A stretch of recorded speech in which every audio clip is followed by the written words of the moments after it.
morning students. Once again, welcome back to our online classes of English Grammar Standard 6. Students, recently we have completed our first term and you must have enjoyed your Diwali holidays. But students, it's time to get back on the track and start our second term.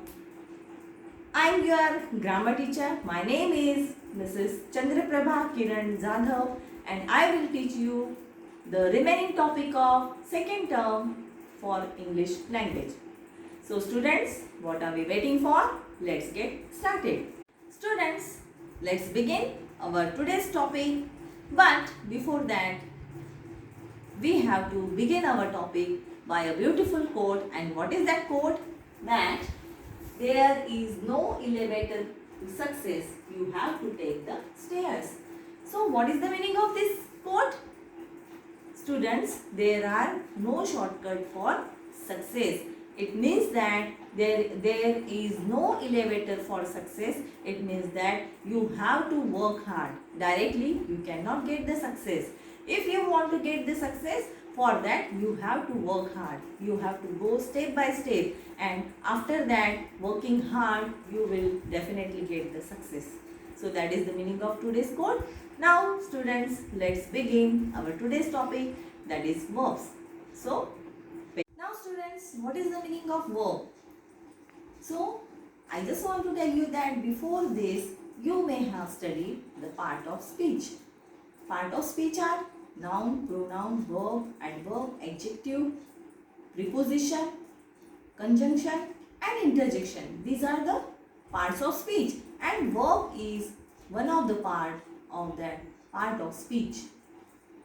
Verb is very much important to construct a sentence. Verb is very much important to construct a sentence. Okay, so in your previous classes you have studied that verb is an action words. Whatever actions we are doing, they are known as the verbs.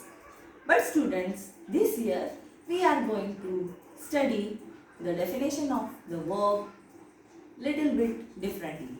So, what is that definition? Now see.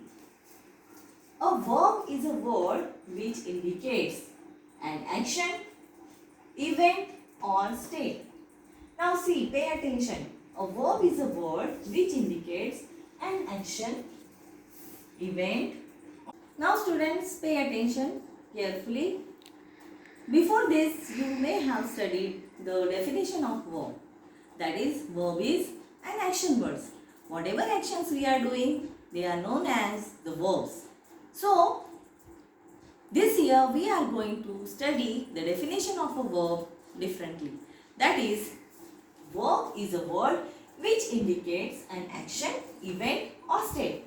So, verb is a word which indicates action, event or state. Now, let's learn this definition with the explanation of few sentences.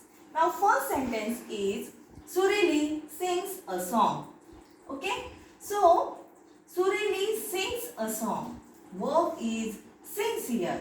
And here in this sentence, the word sings indicates that it is the action. Now see the second sentence. She sang at a concert. She sang at a concert. So which is the verb here? Sang. So she sang at a concert. This sentence tells us about an event. And see the third sentence. She is very nice. She is very nice.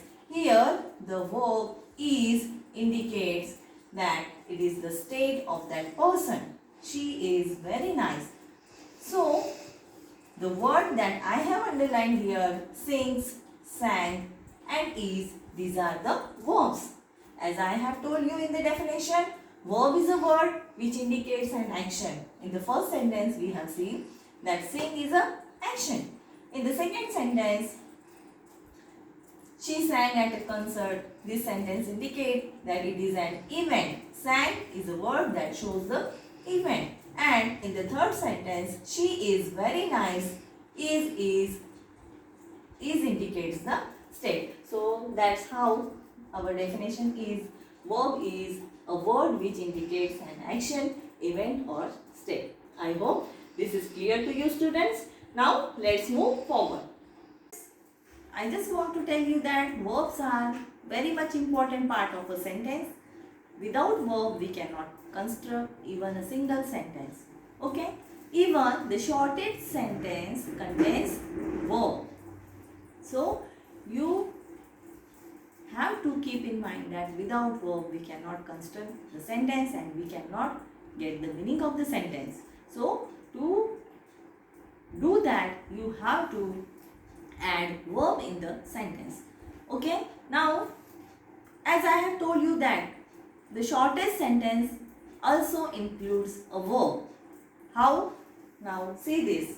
Go outside. Leave. She left. So in this sentence also there are verbs. Go outside. Go is a verb. Leave. Leave itself is a verb. She left. Left is a verb. So even you want to form a shortest sentence, it contains a verb. Okay? So I hope this is clear to you students. Now we are going to solve question number A. And what is that question number A? Fill in the blanks with the verb that indicate an action, an event or a state. Okay? So let's do that. Now students, see question number A. Fill in the blanks with the verbs that indicate an action, an event or a state. Okay? That we have already seen in the above examples. Okay? Now the first sentence is the Shillong choir dash dash beautifully. Okay? Into the bracket the word is given here action. Okay? So the Shillong choir dash dash beautifully. So what we have to write here students? We will write here sang. Which word we will write here? Sang. Shillong choir sang beautifully. See the second sentence. It dash dash famous all over the country. Here into the bracket the word is given here state. Means we have to use a word or we have to use a verb that shows the state. So it is famous all over the country. So now see the third sentence. The captain dash dash a goal. The captain set a goal. So we will write here set. The captain set a goal.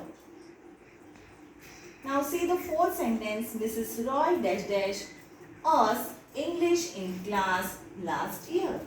We are talking about last year's thing. Okay? So Mrs. Roy dash dash us English in class last year. So into the bracket the word is given here action. So we have to use the word that shows us the action. So Mrs. Roy taught us, because we are talking about the past action, so we will use here the word taught. Mrs. Roy taught us English in class last year. Then fifth sentence, she dash dash in the poor health nowadays. So into the bracket the word is given here state. So she is, we will use the word is, she is in the poor health nowadays. So in this way we have used the verbs in the given sentences. I hope this is clear to you students. Okay? Now as we have formed these sentences, we have used verbs in these sentences given in the words given in the bracket. Okay? So by this we can know that previously we have studied that a sentence contains predicate, subject and predicate. Okay? So subject is a word that tells us who. Okay? Students, the sentence that we have recently studied tells us that the sentence is made up of two parts, subject and predicate. Subject, the words what, who,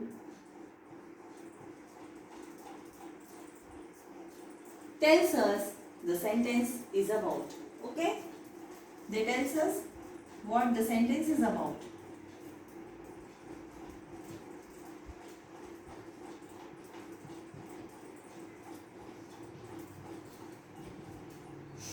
The words what and who tells us the sentence is about, and in the second part predicate tells us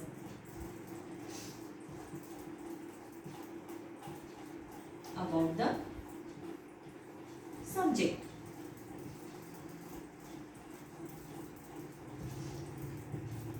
And always keep in mind that predicate always contains the verb. Predicate always contains verb. So in which part you will use the verb?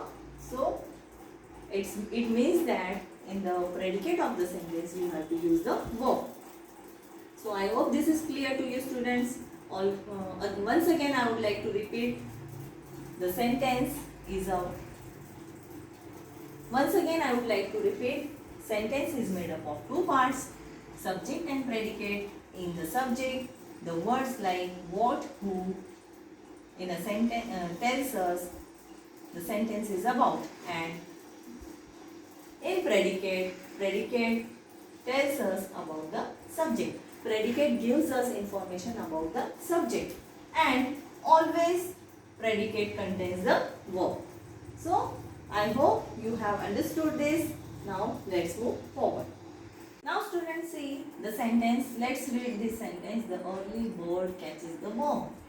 So what is the meaning of the sentence? The person who comes early will get the reward, will get the prize. That is the meaning of this sentence. And which is the subject here? Bird is subject here. The word bird is subject here. And the word catches tells us about the bird, what the bird does. Okay? So bird is subject here and catches is the verb. So the action word, the doing verb is catches here. Okay? So a sentence is made up of a verb with a subject. By this we can understand that a sentence is made up of a verb. Sentence किससे तैयार होता है? Verb से तैयार होता है with a subject. And उसमें क्या होता है? Subject होता है. I hope this is clear to you, students. Now I would like to stop here. Remaining part we will continue in our next period. So one thing you have to do, you have to write down question number A, answers of question number A in your textbook, and watch this video carefully. So this brings me at the end of this video. Remaining part we will learn in our next video. Till then you have to take care of yourself. Bye for now. Bye students. Bye bye.